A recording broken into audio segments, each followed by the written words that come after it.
followed the same pattern. Expensive decorations. Catered dinner for 30. And my family discussing my money like I wasn't sitting right there. Morgan needs $500,000 for her new boutique hotel concept. Dad announced over cocktails, not asking, telling. It's a fantastic opportunity. You'll wire the money after dinner. My name is Cameron Sterling. I'm 27 years old. For the past 8 years, I'd been funding my older sister Morgan's business ventures, while my family told everyone I worked as a financial consultant, nothing special. What they didn't know was that I'd founded Apex Capital Management, a hedge fund managing $4.3 billion in assets. My personal net worth was $890 million. And sitting in a conference room at the Ritz-Carlton 3 miles away, federal auditors and bank fraud investigators were reviewing evidence that would destroy my family's Christmas and their freedom. Cameron. Mom touched my arm. Did you hear your father? Morgan needs the investment by Monday.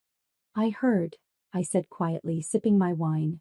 Morgan lounged on the designer sofa, the one I'd purchased during her interior design phase 3 years ago.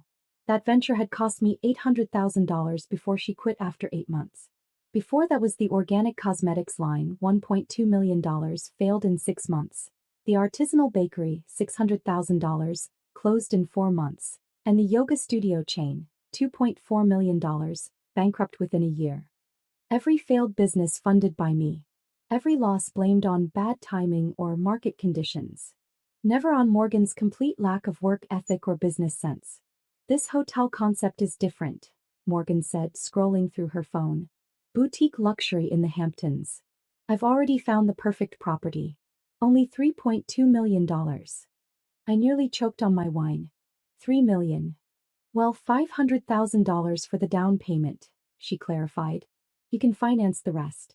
Your credit is good, right? My credit was perfect. Because unlike my family, I actually paid my bills and didn't commit fraud. But that was about to change, for them, not me. Morgan's 34, I said carefully. She's had 7 businesses in 8 years. All failed. Why would a hotel be different? Dad's expression hardened. Because family supports family, Cameron. We invested in your education, your upbringing. You owe us. I've given Morgan over $6 million in 8 years, I said. How much more do I owe? Don't be selfish, Mom snapped. You're young, single, no responsibilities.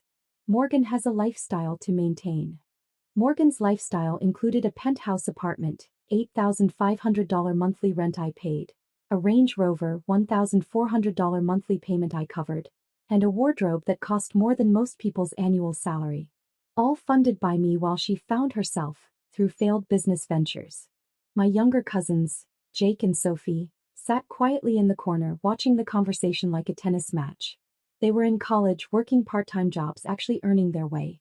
Nobody demanded they fund Morgan's delusions. I'll think about it, I said. Think about it? Dad stood up, face reddening. We're not asking, Cameron. We're telling you. Morgan needs this investment. You'll provide it. End of discussion. I checked my watch. 6:47 p.m. In 13 minutes, my guests would arrive. Actually, Dad, I've invited some people to join us for dinner. I hope that's okay. Mom frowned. People? Who? We have a set guest list. The doorbell rang. I stood. That would be them. I opened the door to reveal 6 people. Victoria Chin, CEO of Manhattan First Bank. Robert Morrison, Federal Bank Fraud Investigator. FBI Special Agent Davis. My attorney Jennifer Park. Forensic accountant Thomas Wright. And Michael Zhang, senior partner at the law firm handling my case. Good evening, Victoria said, her voice carrying across the suddenly silent foyer. I'm Victoria Chin, CEO of Manhattan First Bank. We're here to discuss some urgent financial matters concerning the Sterling family. Morgan's wine glass slipped from her hand, shattering on the marble floor. Dad recovered first. This is outrageous. Cameron, who are these people? Dad, everyone please sit, I said calmly. Victoria, thank you for coming. The 30 guests, family members, family friends, business associates, stared in confusion as this group of official-looking strangers entered the formal dining room. Victoria opened her briefcase, pulling out a tablet that connected to the room's display screen, normally used for showing family vacation photos. Financial documents appeared instead. Let's begin with context, Victoria said. Cameron Sterling is not a financial consultant. He's the founder and managing partner of Apex Capital Management, one of the most successful hedge funds established in the last decade. Assets under management, $4.3 billion. Personal net worth, $890 million. The room erupted. Gasps. Shocked whispers. My aunt literally grabbed her chest. Morgan stood up, face pale. That's impossible. Cameron barely makes six figures. Cameron made $127 million last year, Victoria continued. His fund has consistently outperformed the market by 340 basis points. He's regarded as one of the most talented fund managers of his generation. She pulled up more documents. Now let's discuss where some of that money went. Over 8 years, Cameron has given his sister Morgan $6.2 million for various business ventures. All failed. But the concerning part isn't the gifts. It's what happened after Cameron stopped giving willingly. Robert Morrison stepped forward. I'm a federal bank fraud investigator. 18 months ago, we were alerted to suspicious activity on Cameron Sterling's accounts. Credit cards opened without authorization. Business loans using his credit and forged signatures. Even a commercial property mortgage listing him as co-borrower, all without his knowledge. Thomas Wright pulled up documents. Total fraudulent debt accumulated in Cameron's name, $8.4 million. The perpetrators. His parents, Richard and Helen Sterling, and his sister, Morgan Sterling. Mom made a choking sound. Dad's face went from red to white in seconds. That's insane. Morgan shouted. Cameron gave me permission. Did I? I asked quietly. Show them the permission. Show them where I authorized you to open 17 business credit cards in my name.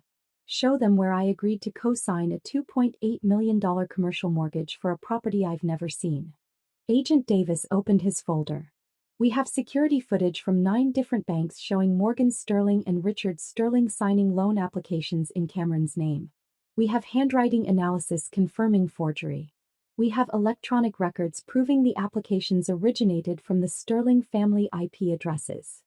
Jennifer Park addressed the stunned crowd. This isn't a family dispute. This is systematic financial fraud spanning 8 years. Identity theft, credit fraud, wire fraud, forgery.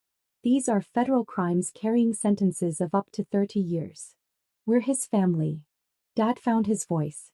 Everything we did was to help Morgan succeed. Cameron has the money. He should want to help. Help. I stood up. I gave Morgan $6.2 million. I funded 7 failed businesses. I paid her rent for 6 years. I covered her car, her credit cards, her lifestyle. And when I finally said no, when I finally set a boundary, you stole from me. Victoria pulled up more evidence. The commercial mortgage for Morgan's failed yoga studio chain? Cameron was listed as primary borrower.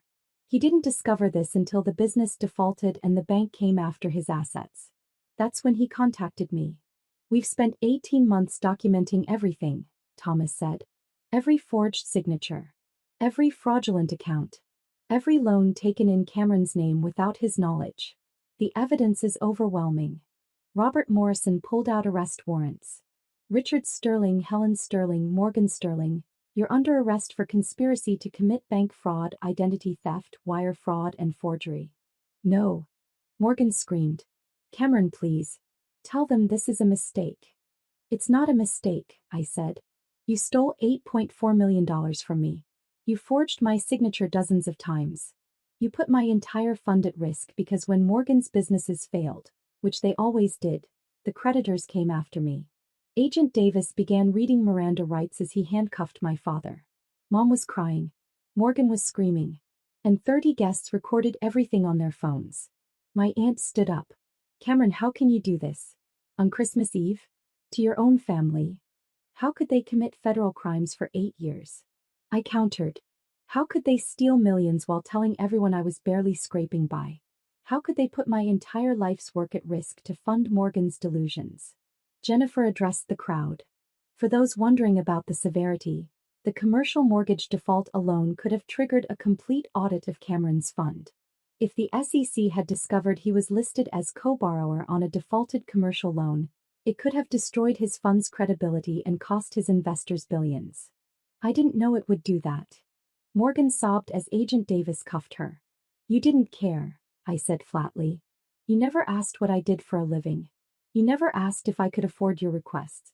You just assumed my money was your money and took whatever you wanted. Victoria pulled up one final document. The $500,000 Morgan was demanding tonight? For a boutique hotel? We tracked the supposed perfect property. It doesn't exist. This was another scheme to extract money from Cameron for Morgan's personal expenses. The room gasped. Morgan's face crumbled. There is no hotel, Victoria continued. There never was. Just another lie to justify taking more money. This is why we moved tonight, to prevent another $500,000 from being stolen. As they led my parents and sister out in handcuffs, past a dining room full of witnesses, Dad called back. You're destroying your family over money. What kind of son does that? The kind who's tired of being robbed, I replied. The front door closed. 30 people sat in stunned silence. Finally, my uncle spoke. Cameron, we had no idea about your success or about what they were doing. Most people didn't, I said. That was intentional. I built my fund quietly, lived modestly, avoided attention. I wanted to succeed on merit, not family name or connections. My cousin Sophie found her voice. The businesses Morgan started. We thought you were partners. That you believed in her ideas. I believed in family, I said. I thought if I supported her enough, she'd eventually succeed. But she never wanted to work. He just wanted my money. And when I finally said no, she stole it. Jennifer closed her briefcase. The criminal case will proceed quickly. The evidence is overwhelming. Your family will likely accept plea deals to avoid trial. Expect prison time, massive restitution requirements, and asset seizures. Everything they own was purchased with stolen money, Thomas added. The penthouse Morgan lives in, paid for with a fraudulent loan in your name. Your parents' cars, their vacation home, their investment accounts. All financed through fraud. It'll all be liquidated. Victoria stood. Cameron, I'm sorry we had to do this tonight. But you were right. If we'd waited, they would have pressured you into another transfer. This needed to end. Thank you, I said sincerely. For believing me. For investigating. For protecting my fund and my investors. After they left, I stood in the foyer surrounded by shocked relatives. The Christmas tree twinkled. Catered food sat untouched. And my family was in FBI custody. What happens now? Jake asked quietly. Now they face consequences, I said. Prison time. Restitution. The destruction of everything they built on stolen credit. And I rebuild relationships with people who actually respect boundaries. The aftermath came swiftly. My parents and Morgan pleaded guilty to avoid trial. Dad got 12 years federal prison. Mom got 10. Morgan got 15. Her sentences stacked because she'd been the primary perpetrator. The penthouse was seized. The Range Rover repossessed. My parents' vacation home, their investment accounts, even Mom's jewelry collection. All liquidated to pay restitution. Total recovered $3.2 million. They'd spent the other $5.2 million on lifestyle, failed businesses, and maintaining appearances. The story went viral. Hedge fund billionaire's family arrested for stealing $8.4 million during Christmas dinner. Every business publication covered it. Every family friend who'd pitted me for being the less successful sibling suddenly knew the truth. Morgan's social media, carefully curated images of luxury and success, became evidence exhibits. Every designer outfit, every first-class vacation, every entrepreneur life post was tagged with fraud documentation showing I'd unwittingly funded it. I sold my stake in Apex Capital Management for $840 million and started a new fund focused on ethical investing. Launched a foundation providing legal aid for financial fraud victims. The first applicant, a woman whose daughter had stolen $400,000 over 10 years. I didn't know I could say no, she wrote. I thought parents had to give everything. I funded her case. She won. Last I heard, her daughter was serving time and she'd started therapy. Sophie and Jake stayed in touch. They'd witnessed the arrest, understood the betrayal, and chose me over the family members who'd stolen from me. We had dinner monthly, Dutch treat, no money discussed. 3 years after that Christmas, I received a letter from Morgan. Written from federal prison. I destroyed everything, it read. Not just my relationship with you, my entire life. I'm 37 in prison with nothing. No businesses. No money. No future. And it's because I spent 15 years believing I deserved your success without earning my own. I'm sorry doesn't begin to cover it. But I am. Sorry. For all of it. I kept the letter. Didn't respond. Maybe someday I would. For now, I had a fund to run, investors to serve, and a life to live without the constant drain of people who saw my success as their entitlement. The Christmas Eve arrest became legendary in financial circles. A cautionary tale about family exploitation. A reminder that success doesn't obligate you to fund other people's failures. And every Christmas Eve since, I host dinner at my home. Small group. Close friends. People who celebrate my success instead of stealing from it. We toast to boundaries. To consequences. To the freedom that comes from finally saying no. Meaning it. 5 years later, the foundation had helped 2,000 victims. Each grant I signed felt like rewriting the narrative. Family fraud wasn't about ungrateful children. It was about exploitation disguised as love. Morgan was released after serving 12 years.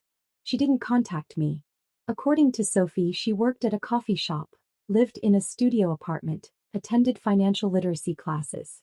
Good. She was learning what I'd always known. Money earned honestly means something. Money stolen means nothing. My fund crossed $10 billion in assets. Forbes called me the hedge fund manager who said no. The subtitle was perfect. Sometimes the most profitable